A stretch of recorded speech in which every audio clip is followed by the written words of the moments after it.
တော့အလွန်ထူးဆန်းတဲ့ကြက်ပိုးဂျိုလေးတစ်လုံးအကြောင်းပြောပြပေးချင်ပါတယ်အဲ့ဂျိုကတော့တန်ပွေရပွန်စံနဲ့ဂျိုပဲထည့်ပါတယ်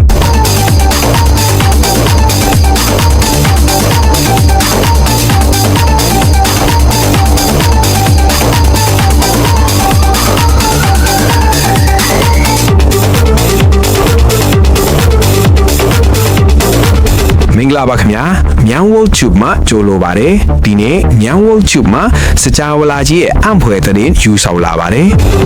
NASA ရဲ့ James Webb Space Telescope နဲ့သိပ္ပံပညာရှင်တွေက PSR 2322-2650 B လို့ခေါ်တဲ့ဂျိုလေးတစ်လုံးကိုရှာဖွေတွေ့ရှိခဲ့ပါတယ်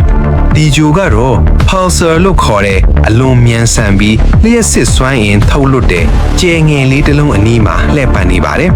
ဒီလို pulsar နဲ့ဂျိုလေးတွေကို black widow ဆိုတဲ့စနစ်လို့ခေါ်ကြပြီး pulsar ကဒီဂျိုကိုအလွန်တင်းကျပ်စွာစွမ်းငင်ထားတာကြောင့်ဂျိုကတန်ပူရာပုံစံနဲ့ပုံဖော်ထားတာပါ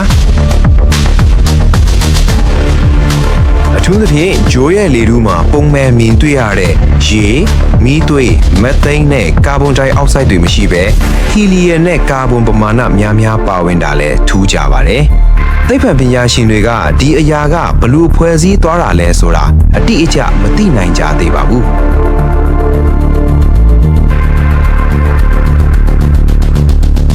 ဒီလိုထူးဆန်းတဲ့ဂျိုလေးကကျဲကဘာကြီးရဲ့အန်အောဖွယ်အကြောင်းအရာတွေထဲကတစ်ခုဖြစ်ပြီးကဘာကြီးနဲ့ကျဲဒီဘလို့ဖွဲ့စည်းကြတာလဲဆိုတာနားလည်ဖို့စူးစမ်းနေကြတာပဲဖြစ်ပါတယ်အာကာသဟာအန်အားသင့်စရာတွေပြည့်နေပါတယ်ဒီသမရာသီဂျိုအကြောင်းဘလို့ထင်ပါလဲဒါဆိုမင်းထင်တာပါလေမင်းရဲ့စိတ်ကူးတွေကို comment မှာပြောပြပေးပါနော်